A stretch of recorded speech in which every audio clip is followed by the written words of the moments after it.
Hello everyone, welcome to our channel, Comments and Answers TJ. I hope you are all doing well. This week, we are going to prepare for the comments from the section, Let's Look for Hidden Pearls.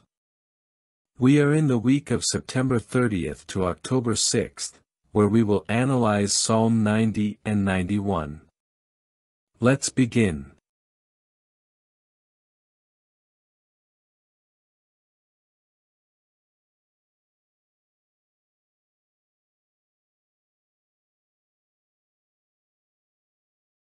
The first question is: what balanced viewpoint should we have about the help that angels give us? Before answering the question, let's read the Bible text. Psalm 91:11 says, "For he will give his angels orders concerning you, to guard you in all your ways." Alright, so the answer to the question is: we should keep in mind that, although the Bible does not say that we have a personal guardian angel, the angels are interested in helping Christians and can protect or guide us when necessary. However, we shouldn't think that we are always protected no matter what happens. Angels are invisible, so we can't always know when they are helping us. Still, it is good to thank Jehovah for any help we feel we've received, as all good help comes from Him. Additional comments. Although angels can be sent by Jehovah to help us, our primary trust should always be in Jehovah. We shouldn't think that angels will be there to save us from every situation. It is important to make wise and prudent decisions in our lives, trusting that Jehovah will care for us according to His will, but also acting responsibly. When we feel we've received help in a difficult moment, it's good to remember that all good help comes from Jehovah, even if He may use angels to support us. Therefore, rather than focusing on the direct intervention of angels, we should be grateful to Jehovah and show our gratitude through prayer and faithful service. Let's move on to the next question. What spiritual gems have you found about Jehovah, the ministry, and other topics in this week's Bible reading? Psalm 90:1 says, "O Jehovah, you have been our dwelling place throughout all generations." Alright, so the comment is: this verse highlights how Jehovah has been a safe refuge for His people throughout all generations. This thought fills us with peace, knowing that just as He protected His people in the past, He continues to be our refuge today, and we can turn to Him at any time, no matter what we are going through. Let's move on to the next comment. Psalm 90:10 says, "Our life lasts for 70 years, or 80 if someone is especially strong. But those years are filled with trouble and sorrow, they pass quickly, and we disappear." Alright, so the comment is: this verse reminds us of the brevity of human life, just 70 or 80 years, and often full of difficulties. It invites us to reflect on the fragility of our life compared to Jehovah's eternity.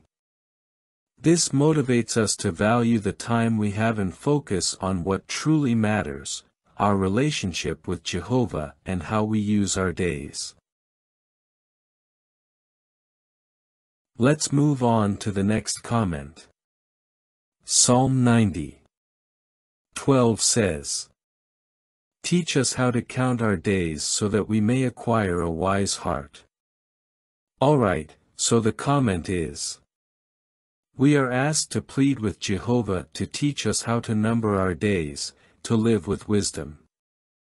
It's not just about how long we live, but how we live, ensuring that our decisions reflect wisdom and a spiritual focus. This is a call to be aware of our priorities and make adjustments if necessary. Let's move on to the next comment. Psalm 91. 1 says, "The one who lives in the secret place of the Most High will lodge under the shadow of the Almighty." Alright, so the comment is, this verse highlights Jehovah's protection. Being in the secret place means maintaining a close relationship with Him.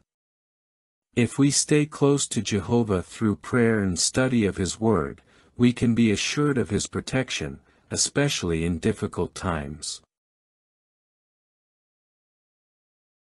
Let's move on to the next comment. Psalm 91. 2 says, "I will say to Jehovah, you are my refuge and my fortress, my God, in whom I trust."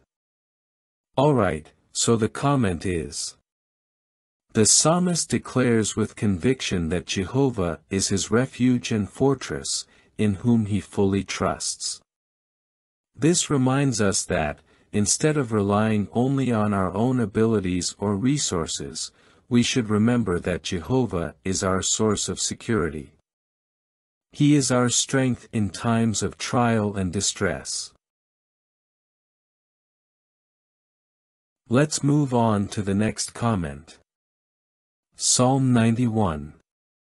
4 says, "With his feathers he will cover you, and under his wings you will take refuge. His faithfulness will be a large shield and a protective wall." Alright, so the comment is, the image of a bird covering its young under its wings speaks to how Jehovah lovingly and protectively cares for us. This verse assures us that Jehovah protects us like a father caring for his children. Even when we feel vulnerable, we can find comfort under his protection. Let's move on to the next comment. Psalm 91. 9 and 10 say, "Because you said, Jehovah is my refuge, you have made the Most High your dwelling place, no disaster will come upon you, and no plague will approach your tent." Alright, so the comment is, this speaks of the protection that Jehovah offers to those who fully trust in Him. Even though we live in a world filled with problems and calamities, this verse assures us that by trusting in Jehovah, we can feel secure under His care. We know He will always be with us, even in the most difficult trials. Let's move on to the next comment. Psalm 91. 14 says, "God said, because he loves me, I will rescue him. I will protect him because he knows my name."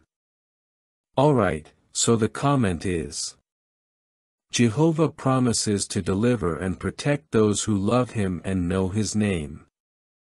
This reminds us of the importance of developing a close and personal relationship with Jehovah, not just knowing his name but understanding what he represents.